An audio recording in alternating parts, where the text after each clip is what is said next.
Myers Rock. Myers Rock is a small island off of Newburyport in Massachusetts. There's one bridge that connects to the mainland. During the summer Myers Rock is busy. With its beaches and summer homes it's quite the attraction. However, in the winter there's barely anyone on the island. Some would feel unnerved with the absence of people, but not me. I love the quiet and empty streets. I'm not a misanthrope or anything, I just like to be alone sometimes. Outside was a nor'easter, which is a bad storm we get in New England. Most of the few remaining families had evacuated the island. I could have left too, fled to the mainland like the others to ride out the storm in a nice hotel, but that wasn't me. No, I was a true New Englander and a little nor'easter never shook me. I'm sitting in my living room with a cocktail, watching the choppy Atlantic and snow. The wind howled. Then I see something on the beach. Was that a light? I put my drink on the side table and get up from my chair to investigate. It was hard to make out in the storm but it looked like a child was on the beach. Who would let their kid out during a storm like this? Not only that but alone. Again, it was hard to make out anything more than a silhouette,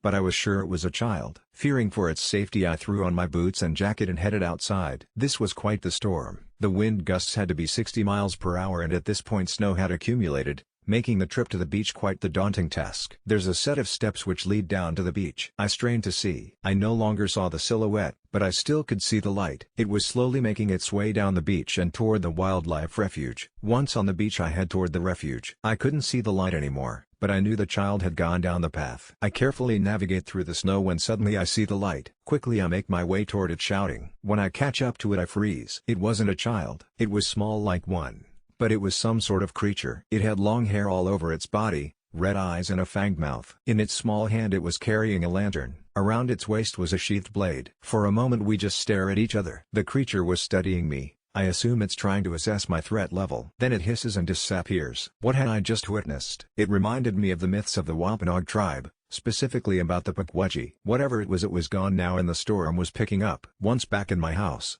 before I could take off my coat and boots, I heard a loud hiss coming from outside. I open the door and see a dozen or so of those little creatures. They all held a lantern and around their waists were sheath blades. They stood in the street staring at me. I yell for them to leave me alone. They all hiss in response and in unison unsheath their daggers. Slowly they began to advance toward my door. I slam the door shut and quickly run to the living room. I could hear them outside. They were hissing and banging on the door. I run to the kitchen and grab a knife just as the door breaks open. The creatures run in and begin destroying everything they saw. I could hear smashing. I heard them throw something, maybe the side table, through the living room window. I was hiding in the kitchen, listening to the unfolding chaos. With my knife in my hand I was ready to defend myself. Suddenly it got quiet. I heard the storm as snow blew in through the broken window but that was it. After a few moments I stand up and cautiously make my way to the living room. It was a mess. I collapse in my chair facing the broken window. I bury my head into my hands and let out a sigh of relief. Whatever happened appeared to be over. Then I hear a hiss. This one was louder, deafening. I jump to my feet and panic sets in. Out on the beach were hundreds of lanterns, spread out down both sides of the beach and more were coming from the wildlife refuge. Slowly they climbed the steps that led to the street outside my house. I rush to my front door with my knife and see dozens of them right outside. There is no escape. I drop my knife and drop to my knees in defeat. They are advancing to my door and there's nothing I can do to save myself.